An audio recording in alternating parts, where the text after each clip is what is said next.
نحمده ونصلي على رسوله الكريم أما بعد فأعوذ بالله من الشيطان الرجيم بسم الله الرحمن الرحیم۔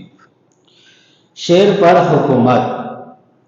حضرت سفیان ثوری رحمۃ اللہ علیہ فرماتے ہیں کہ ایک بار میں اور حضرت سفیان دونوں حج کے لیے جا رہے تھے کہ راستے میں ایک جنگل میں شیر بیٹھا ہوا نظر آیا۔ میں نے شیبان سے کہا کہ آپ نے دیکھا وہ راستے میں شیر بیٹھا ہوا ہے؟ شیبان بولے پرواہ نہیں، چنانچہ ہم آگے بڑھے تو حضرت شیبان نے شیر کے پاس جا کر اس کے کان پکڑ لیے اور فرمایا ہمارا راستہ چھوڑ دو۔ شیر اٹھا اور کتے کی مانند دم ہلانے لگا اور حکم پا کر وہاں سے جانے لگا۔ میں نے کہا شیبان تم نے کمال کر دیا۔ وہ بولے اے سفیان اگر شہرت کا ڈر نہ ہو، شہرت یعنی دکھاوے کا ڈر نہ ہو تو بخدا میں اپنا سامان اس کی پیٹھ پر لاد کر اسے مکہ معظمہ تک لے چلوں۔ بس ڈر کس کا ہے؟ دکھاوے کا یعنی شہرت کا۔ سبق اللہ والوں کی یہ شان ہے کہ وہ اللہ کے تابع ہوتے ہیں اور اللہ تعالی ہر چیز کو ان کے تابع کر دیتا ہے۔ وہ اللہ سے ڈرتے ہیں اور ہر چیز ان سے ڈرنے لگتی ہے۔ پھر وہ شخص جو چوہے سے بھی ڈر جاتا ہو ان اللہ والوں کے مثل کیسے ہو سکتا؟ ایک بزرگ فرماتے ہیں کہ ایک سال مجھے ایسا خوف اور خطرہ پیش آیا کہ میں حیران رہ گیا کہ کیا کروں اور کیا نہ کروں۔ اسی خوف و ہراس کے عالم میں مکہ شریف کی طرف روانہ ہو گیا اور روانہ اس طرح ہوا کہ نہ کوئی سواری پاس تھی نہ راستے کا خرچ۔ اسی طرح 3 دن چلتا رہا اور جب چوتھا دن آیا تو مجھے گرمی اور پیاس سے بڑا تنگ کیا، حتیٰ کہ مجھے اپنے ہلاکت کا خوف لاحق ہو گیا۔ راستے میں کوئی ایسا درخت بھی نہ تھا جس کے سایہ میں بیٹھتا۔ اسی حالت میں توکل علی اللہ قبلہ کی طرف رخ کر کے بیٹھ گیا۔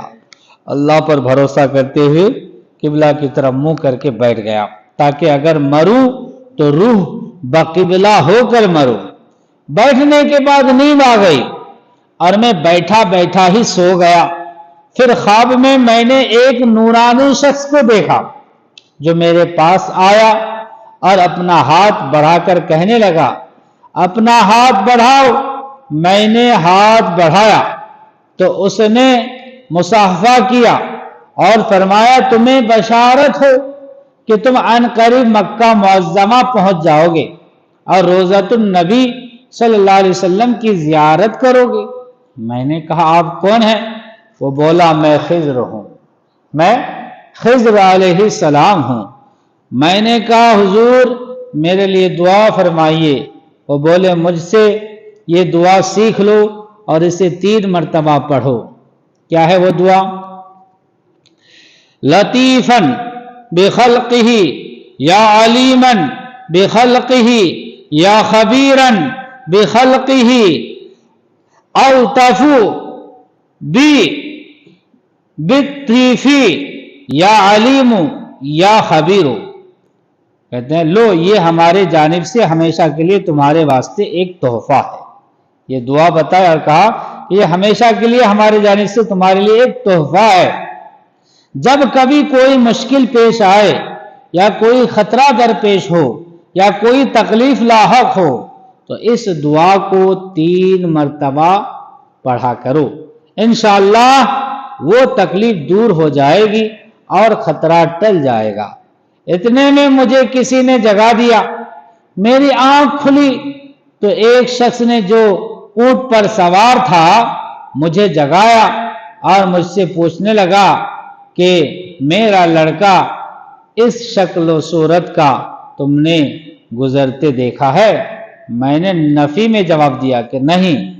اور اصل واقعہ پوچھا تو بولا کہ ہم دونوں باپ بیٹا حج کو جا رہے تھے، راستے میں ہم ایک دوسرے سے بچھڑ گئے اور میں اس کی تلاش میں ہوں۔ پھر اس نے پوچھا تم کہاں جاؤ گے؟ میں نے کہا میں بھی حج کے لیے جا رہا ہوں۔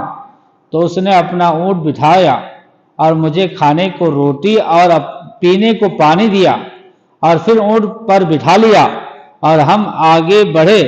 تھوڑی دیر چلنے کے بعد ایک قافلہ نظر آ گیا جس میں وہی گمشدہ لڑکا بھی مل گیا اور ہم اسی قافلے کے ساتھ بخیر و عافیت مکہ معظمہ پہنچ گئے۔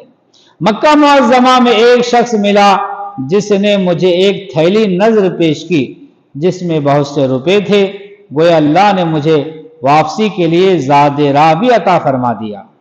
پھر میں مدینہ منورہ بھی حاضر ہوا اور باطمینان گھر واپس آیا اور بفضل ہی تعالی میرا وہ خطرہ بھی دور ہو چکا تھا۔ سبق: مشکل اور خوف کے وقت جب اللہ کی طرف رجوع کر لیا جائے تو خدا اپنے مقبول بندوں کی وساطت اور اعانت فرماتا ہے۔ اور یہ بھی معلوم ہوا کہ کسی تکلیف یا خوف کے وقت حضرت خضر علیہ السلام کا بتایا ہوا وظیفہ بڑا ہی زود اثر اور مفید ہے، لہذا وظیفہ ہمیں بھی یاد کر لینا چاہیے۔